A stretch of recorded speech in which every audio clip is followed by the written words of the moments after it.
Alright guys, welcome to quite an information dump video all about the future of the DCU, because today we're going over a lot of responses and teases from James Gunn about the overarching story of the DCU, how Salvation from the Peacemaker Season 2 finale fits into all of that, how even Lanterns fits into all of this, Checkmate, other bonus details, and more. I probably can't fit all of it in today's video because there's just been a ton of various quotes coming out of interviews. So you guys already know that I want to do a discussion series video with your guys' theories, ideas, and comments. That is coming hopefully later this week. But first of all, we're getting into the official stuff. So if you go on to enjoy this video, I'd really appreciate a like on it. Consider subscribing, of course. You're absolutely in the right place for DCU content, DC news in general, all of that good stuff. But let's start right at the beginning here with the Rolling Stone interview with Gunn. And they first say, should people expect that thread to be enormous going forward?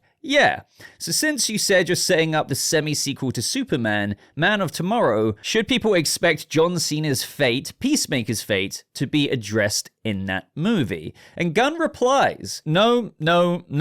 But people should expect that the way that the military and Rick Flag and everybody are working together and they've created a probably illegal prison for metahumans on another dimension is going to be a part of the DCU stories going forward. And it's not just a tertiary, oh, this is Arkham, it's a part of the stories. There's an escalating war, obviously, that's going on between the government and metahumans. And this is a part of it. So first off, my response to that is, I don't know about that. They literally ask, is Peacemaker's fate going to be addressed in that movie? And straight away it's like, no.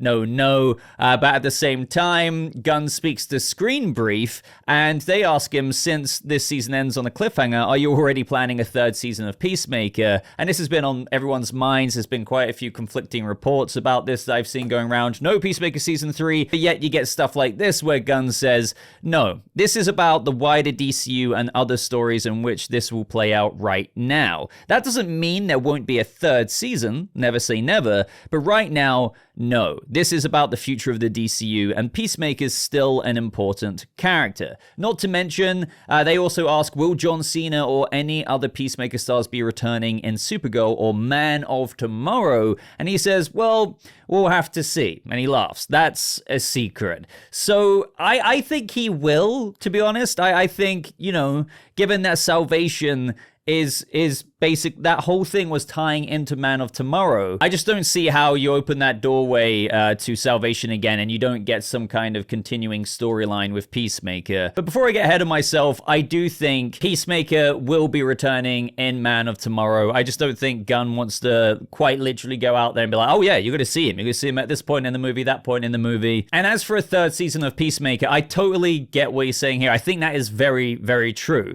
Technically right now, no plans for a Peacemaker Season 3, but he wouldn't rule it out because that could happen down the line. It's just that right now, the immediate focus is on other things that have been set up, like obviously the Salvation thing, Man of Tomorrow, Checkmate, which I really do think is going to be that spin-off show that we've been talking about. More on that in a little bit. So we will see maybe a Peacemaker Season 3, but is that in like the foreseeable initial cards that we can flick through for the next couple of years or so in the DCU? No. But here's where things get more interesting when it comes to like Lanterns and things like that. So Rolling Stone then asked, this war, this thread, will we be seeing this in things like Lanterns and Supergirl? Or is this really your arc and not necessarily the larger story? Gunn replies, no, both those things are worked in. We knew both of those stories were a part of what we originally put together, so they're part of the overall tapestry, but they're also their own thing. Supergirl especially is a space adventure. It's like Guardians. Lanterns is its own thing. There's just a longer, sort of a bigger world we're building with all of these different pieces, and they do all come together and intersect sometimes in a story fashion, and sometimes just in a, here's another piece of the world fashion. And then with a follow-up question, they ask, are there other big arcs for this phase? I guess DCU Chapter 1. And Gunn replies, yeah, yeah, Lanterns is really important in setting up things. But I think some people are taking this to quite literally mean that Lanterns is going to really heavily contribute to this Man of Tomorrow Salvation tie-in, when we get that kind of next big event movie, with Man of Tomorrow. And I don't know if I would read it that way, because I know he also says, Lanterns is really important in setting up things, like a big arc for the phase. And that makes sense, by the way, because don't forget, I've been on this since like day dot when Peter Safran and James Gunn said that Lanterns is really important to their overall story that we're telling in the DCU. And I'm like, what is that? Like, how does this do that? But that doesn't mean Lanterns and the investigation they go on is quite literally linked to the whole Argus disappearing metahumans and sending them over to Salvation. The catalyst for the show still is that they're investigating a murder in the American heartland. They're not investigating, hey, metahumans are going missing. Now, sure, I haven't seen the show. I don't know every in and out of the premise of the show and how that opens up, but I do believe that the murder in the American heartland that Hal Jordan and Jon Stewart go to investigate is a part of what Gunn says when he says Lanterns is its own thing. I know someone will maybe argue that, well, maybe someone is murdered who was trying to expose the fact that metas were going missing via Argus's salvation plan. But again, I don't get how that will embed itself into the Lanterns lore, the Sinestro part of this show, possibly Paul Ben Victor playing a Trustus, do you know what I mean? So sure, Lanterns was said in this whole paragraph or quote, but it's still important to remember that all while there are connective tissues in some projects more than others, one that I would say won't do this as much is maybe Supergirl, Woman of Tomorrow. Well, now, just Supergirl. I don't think fans should put an over-reliance or set up an expectation that, when we see Hal Jordan and Jon Stewart in, Rushville and Nebraska investigating what's going on, that this is going to really set things up and Hal Jordan and Jon Stewart on the case. I really wouldn't expect that at all. But I think Lanterns, if you kind of zoom out and look at like the, tapestry, so to speak, of the DCU and what's going on here, I still feel like we haven't uncovered it all. Sure, we've got Salvation. You might think, okay, this is it, the be all and end all.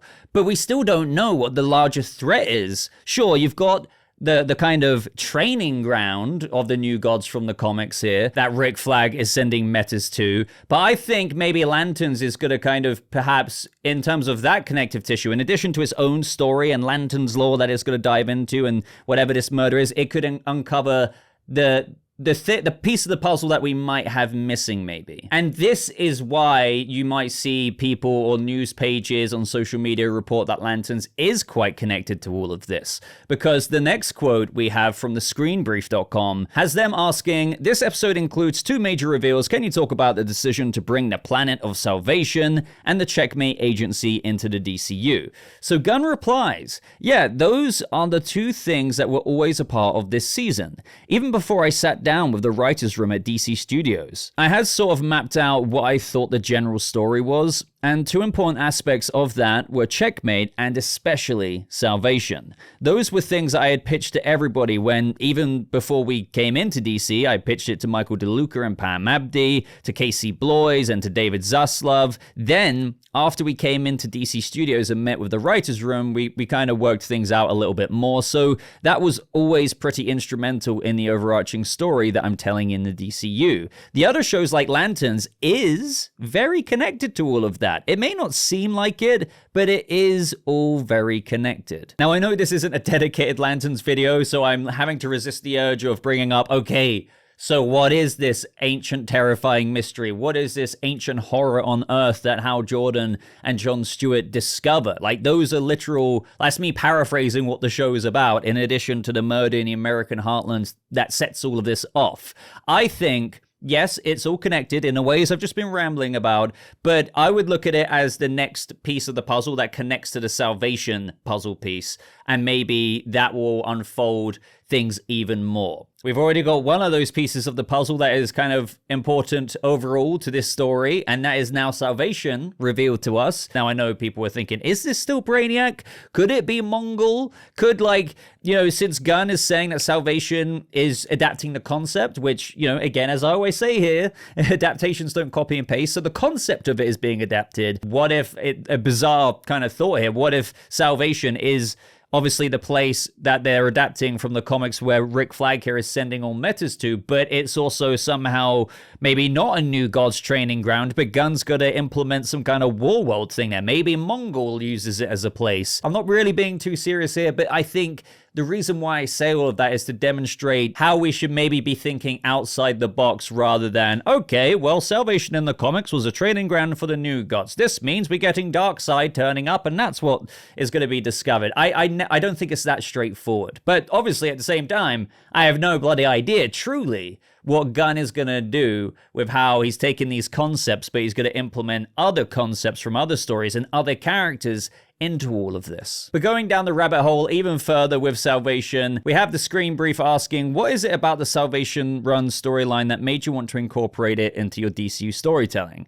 Gunn says, it was really the concept. I like the concept of Rick Flag creating this prison that is absolutely inescapable. But it's also a rash decision because Argus don't realize from their initial tests that it's a dangerous place.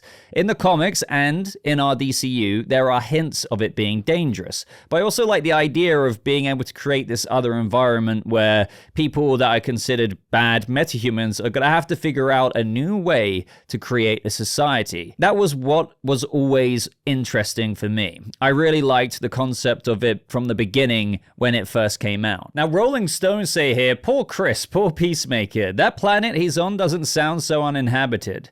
There's something moaning in the background. And Gunn says, doesn't sound good, does it? There's a comic series called Salvation Run, so the story is very different, but that's where the concept is from, and so there's some things, some of those elements are definitely a part of the future. And again, this kind of brings to the forefront of this conversation, what could Gunn be doing differently? He's very much so emphasizing he's not going to adapt, so to speak, the actual run from the comics, but more the concept of how Metahumans did kind of start like this kind of society there in a way, but there are beasts on Salvation, but how is Gunn going to do that? I've seen some people exploring the ideas of what if he actually kind of makes, you know, Dinosaur Island in some ways, like he injects elements from the Center's Dinosaur Island onto Salvation, because that would just be nuts. And I know some of you would be like, but they're two separate things. But this is what I mean when you adapt things. More often than not, there's some kind of spin done on it. There's like an original idea used from that of a concept from the source material. I mean, look at Adebayo. She creates Checkmate here. Look at Sacha Bordeaux's backstory. It's all quite different to Checkmate in the comics. So I would never rule out ideas like that. But we then have the question being asked, with Rick Flag implementing Luthor's plans to imprison metahumans, things are going well for Lex Luthor right now. What sort of threat will get him to work with Superman in Man of Tomorrow? And he's like, oh, a pretty pronounced one. I think that Lex Luthor is mostly concerned about Lex Luthor, so we'll see what threatens Lex Luthor. To me, I wonder if he's on about a larger threat here, so like someone like Mongul, Brainiac, whoever, right? When he says a pretty pronounced one. So a pretty pronounced threat that will make Luthor and Superman team up to face off against.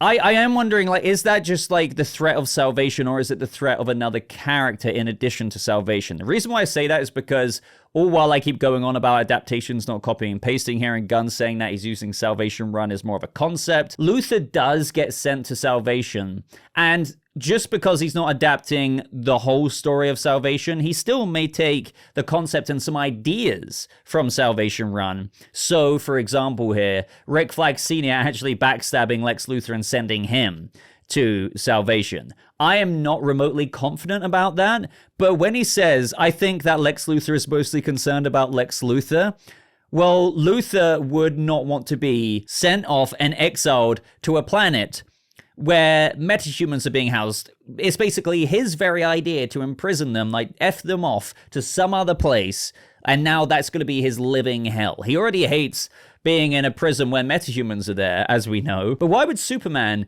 team up with him? I have explored the idea, even though I'm really unconfident about this as well. Argus sending Chris over there and more metas. I think this is going to simply, as Gunn said, they don't really know the repercussions of that. They haven't tested the planet too much. They don't know what beasts are out there. Like he mentions this. I think that's the ore vein we need to start mining, because the more metas that go over there, the more characters, I think the more you're going to kind of poke this bear.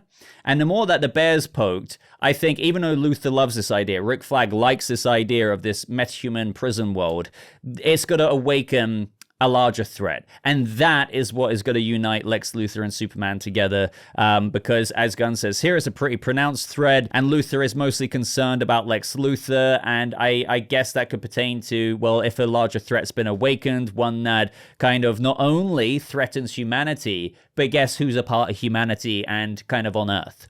Lex Luthor. So Lex Luthor will kind of care about himself, and even though he wouldn't want this metahuman prison world idea to go away, if there's a larger threat to him and all of existence, so to speak, on Earth, then he would kind of bow out of the metahuman prison world idea to obviously defeat this larger evil with Superman. So I think that's what it is, and that's what we need to be focusing on.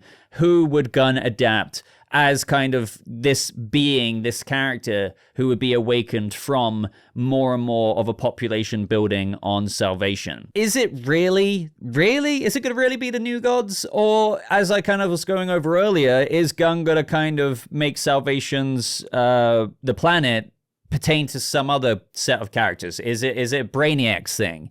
Is it like one of Mongul's planets? Not necessarily War World, but it could be like the proto War World or something. That seems to make more sense to me, like other ideas being explored like that. But it could be New Gods-esque, but there's something in me that feels like they're not gonna go set up freaking New Gods and Darkseid level things right away. I mean, as far as I understand it, in the comic, Darkseid uses, all of these camps, like Camp Savage, Camp Luthor, Camp Joker, all of these villains already being there. And he kind of sees them as like, this would be a good training opportunity for my parademons. So he sends the parademons on through, and that kind of reaches towards the end of the Salvation run. Now, if Gunn doesn't want to literally do that and take that story element and use it in live action, I do think there's a good chance that he will use Salvation, but inject it and implement it rather with a different character entirely. Whether that be Brainiac, whether that be Mongul, whether that be somebody else. But do let me know if you disagree and you think that, they would have parademons flying on through when it comes to Man of Tomorrow, when we see more of Salvation, or whenever we see more of Salvation. So up next from Screen Brief, they ask, what do you envision about Checkmate looking like in the DCU? Is it its own thing, or will it carry through to Peacemaker and other projects?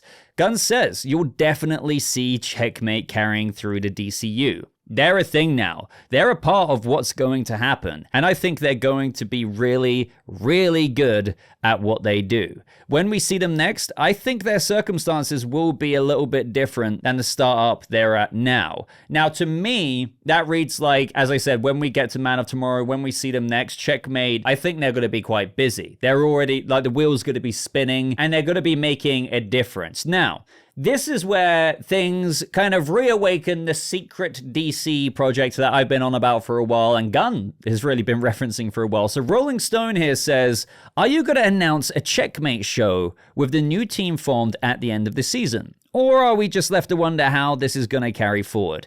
Gunn says, we'll find out as time goes on. It's a mystery. So when Gunn says that, to me, that's him being put on the spot, obviously. He can't say no, he can't say yes, so what do you say? We'll find out as time goes on.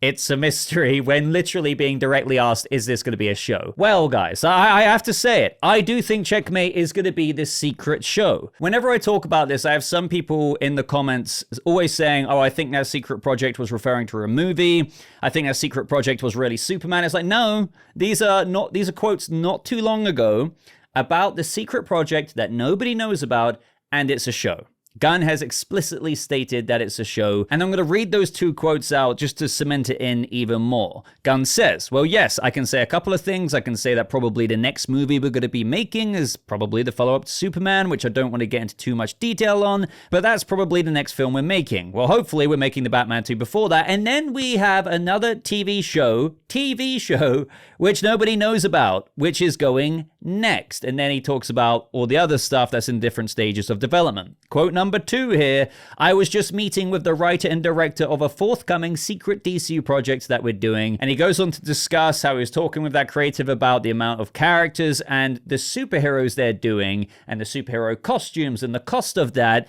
in the show. So, this forthcoming secret DC project is a show. We've now had Checkmate introduced at the end. Checkmate is made up of characters like Vigilante, who is a superhero, I guess, judo master. But you know that if we get a Checkmate project, by the time we pick up with it, there's no way that Gunn's not going to like add in a couple more cast members in addition to Bordeaux, who will probably be entering superhero mode, probably get her own suit because she's a cyborg, in addition to Flurry and stuff like that. I don't know which comic book superheroes Gunn would put into that show, but yes, I think I've made my case quite clear in how I do think, especially when Gunn is asked point blank here, are you gonna announce a Checkmate show? We'll find out as time goes on. It's a mystery. We know there's another show coming out that nobody apparently knows about, but now the cards have been presented a bit more clear with Checkmate at the end of season 2. What are the chances it's going to be another type of show with superheroes in it? We now have an enterprise that Adebayo has kicked off in the DCU, wanting to make a difference, wanting to do good, going against the shadowy corruption of the government and Argus and things like, well, Checkmate. Checkmate. It's got to be Checkmate. If I'm wrong, by the way. I will hold my hands up, but I really feel like this is it. Now, what I would love to hear from you guys is which characters do you think Gunn could add into Checkmate, the show? Now, a couple of other bonus things of note that I wanted to put into this video. Rolling Stone asked Gunn, people were wondering, by the way, if James Mangold's just announced deal means that the Swamp Thing movie he was planning for you is dead. Gunn says, no, it doesn't. No. So you're hopeful on that still? Yeah, I mean, yeah, totally, absolutely. Yeah, we talked to him. He's still invested, so we'll see. Some things take a long time. We'll see what happens. And that's kind of echoing really what I've been saying. Like, just because that deal was announced, it's not exclusive. Swamp Thing, there was no date that they wanted to get that out by. There's quite a lot of projects that are being worked on in the DCU, from Clayface releasing, Supergirl releasing, Anna Nogueira shelved Titans in the meantime to prioritize Wonder Woman. But even after Wonder Woman's been put into production, you still have Titans for her to do. You have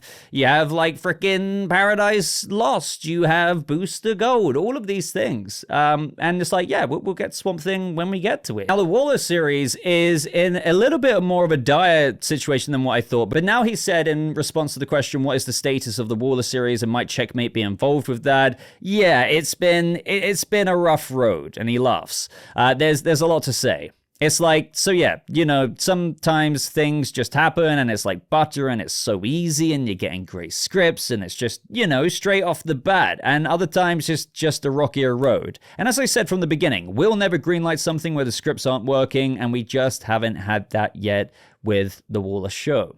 So, Waller, now I've kind of changed my opinion on it. I don't think it's precisely kaput, which James Gunn even said recently with The Authority, believe it or not. He was like, that isn't kaput. He was talking to some creative about it who had an interesting idea of something. But now, like, you know, in addition to the reasons I've given for other answers, like with the DCU pipeline, other things they've got to focus on, like what I said with Swamp Thing, do I think Waller is really going to be like coming out in the next 2, 3, 4 years? No. I mean, I'd be surprised if it even made 4 years from now. So I think, yeah, they might kind of poke it, like, and, you know, the writers, like, have you found a way yet?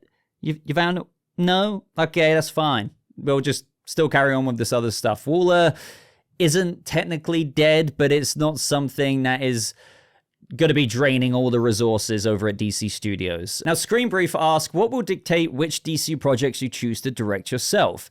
Gunn says, well, with Man of Tomorrow, it was an idea I had for a long time. So I already know the next few projects I'm directing, he laughs. And that is intriguing. Gunn, like, beyond Man of Tomorrow, has apparently a few projects that he knows he's already directing. Maybe these few projects haven't all been announced. So we got Man of Tomorrow, but I know people are already going to be looking into Brave and the Bold now with Gunn's comments of working like being a driving force behind Brave and the Bold. Obviously, complete conjecture right now, but I know that wouldn't surprise people if Gunn with how much he loves Batman, really wanted to direct that project. I think some people would see some merit in that, but I also think a lot of people would kick up a fuss about that. And I see both sides because, you know, there's a big commentary I'm observing online at the minute about, okay, you know, what if you're not into Gunn's vision and humor and levity, which can match the comic books, evidently, the Silver Agey levity vibes of Superman, the Superman movie. But what if you're not a fan of Creature Commandos? What if you're not a fan of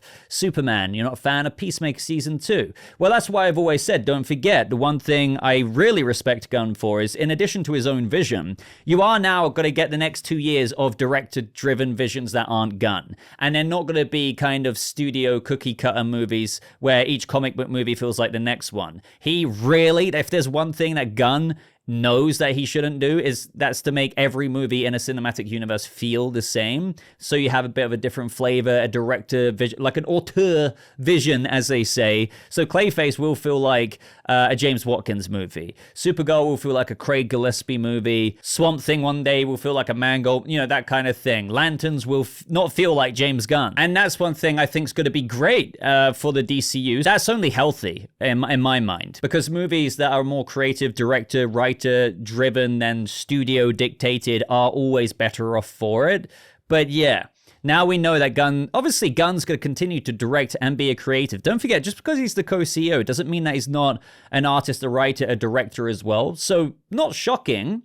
But it just, I think it depends which ones he wants to direct and how people are going to feel about that. Then we have, how much is what happens at the end of Peacemaker going to affect whatever you might do with Creature Commandos? And Gunn says, oh, it's in there. That's being written now, and we've got the first couple of episodes. So that's part of it, yeah. So we know that Project M is now technically under Rick Flag's rule. Like, could he be, I wonder if he could be sending the Creature Commandos out to apprehend metahumans, to make them go missing. Now, we know that the Bride would probably have an issue with that, and whoever could be on the team in season 2, whether that's King Shark or whoever else. I'm sure some of them won't care initially, like Dr. Phosphorus, but as we know with Gunn's exploration of characters in Creature Commandos or any of his projects, it does get down to the humanity of it, and I think they'll be sent on this mission, but then they'll be like, wait, you want us to just round up metahumans who might not have done anything wrong? And we know that Gunn said in other quotes that I haven't really even got to yet, that metahumans are going missing. So maybe they're dispatched to round them up. Maybe we see more of Salvation in the animated form that way. That would be pretty cool. They like go in there. Maybe you could argue they get sent to Salvation, and we could explore. That could be pretty cool. Despite Project M being a resource of Rick Flag's, what if he's like, you know what? You're still metahumans, you're monsters, so I'm going to send you through to there. Kind of like the Creature Commandos surviving on Salvation with all of these threats. And that's another way to get into the metahuman society that is being born there through more and more people being sent to this prison planet. Even though we might not see Creature Commandos for quite a while, again, Salvation could be a thing that exists beyond even Man of Tomorrow. It's important to remember what Gunn said over on Threads. Where Chris is at the end, what is happening between the government and the metahumans, Rick and Lex's new partnership, and all of their decision to do what they did is all a part of the future, Man of Tomorrow, and more. So this isn't just Man of Tomorrow, summer 2027. But there is even more to get to, guys. I would love to get into it, but I've been rambling for long enough as it is. So with that being said, let me know what you thought of everything we talked about in today's video. I'll be looking forward to reading those thoughts down in the comments below, because there's just a lot. There's so much speculation that can be had with all of this. Other than that, if you enjoyed the video, I'd greatly appreciate you hitting the like button, maybe even the hype button, especially if you're at this point in the video, to just elevate this out in the YouTube algorithm even more. Consider subscribing for more videos just like this, but just thank you so much for watching. I hope you have a lovely rest of your day, and I'll see all of you guys in the next video. Goodbye.